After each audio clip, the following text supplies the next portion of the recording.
લોકસભાની ચૂંટણીની જાહેરાત સાથે એક્શનમાં આવી ચૂક્યું છે ચૂંટણી પંચ। ગુજરાત સહિત 6 રાજ્યોના ગૃહ સચિવને હટાવવા ચૂંટણી પંચે આદેશ કર્યો છે। યુપી, બિહાર, ઝારખંડ, હિમાચલ પ્રદેશ અને ઉત્તરાખંડના ગૃહ સચિવને હટાવવા ચૂંટણી પંચ દ્વારા આદેશ આપવામાં આવ્યો છે। પશ્ચિમ બંગાળના ડીજીપીને હટાવવા પણ ચૂંટણી પંચે આદેશ આપ્યો છે। પંકજ જોશી પાસે હાલ ગુજરાતના ગૃહ સચિવ તરીકેનો વધારાનો હવાલો છે।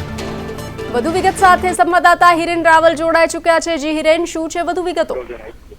કેન્દ્રીય ચૂંટણી પંચે ચૂંટણી જાહેર થયા પછી કેટલાક રાજ્યોના ગૃહ સચિવને ચૂંટણી પ્રક્રિયાથી દૂર રાખવા માટે સૂચના આપી છે, જેમાં ગુજરાતના હોમ સેક્રેટરી ઉપરાંત ઉત્તર પ્રદેશ, બિહાર, ઝારખંડ અને હિમાચલ પ્રદેશના હોમ સેક્રેટરીને પણ દૂર કરવા અથવા તો ચૂંટણી પ્રક્રિયાથી દૂર રાખવા માટે સૂચના આપી છે।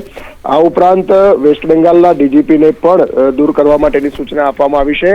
ગુજરાતમાં પંકજ જોશી પાસે ગૃહ વિભાગનો વધારાનો હવાલો હોવાના કારણે આ જગ્યા કાયમી પોસ્ટિંગથી ભરાય એ પ્રકારની સૂચના આપવામાં આવી છે, કારણ કે એસીએસ પંકજ જોશી મુખ્યમંત્રી કાર્યાલયમાં એમનું કાયમી પોસ્ટિંગ છે અને ગૃહ વિભાગમાં ચાર્જમાં હોવાના કારણે ચૂંટણી સમયે કોઈ ગૃહ વિભાગના વડા તરીકે કાયમી વ્યક્તિ હોવા જોઈએ એ પ્રકારની દલીલના આધારે સંભવતઃ એમને ચૂંટણી પ્રક્રિયામાંથી હટાવવાની સૂચના આપવામાં આવી હોવાનું માનવામાં આવી રહ્યું છે। કેન્દ્રીય ચૂંટણી પંચે ગુજરાત સહિત 6 રાજ્યોના હોમ સેક્રેટરીઓને આ ચૂંટણી પ્રક્રિયાથી દૂર કરવા સૂચના આપી છે। જી હિરેન, સમગ્ર જાણકારી સાથે જોડાવા બદલ આભાર।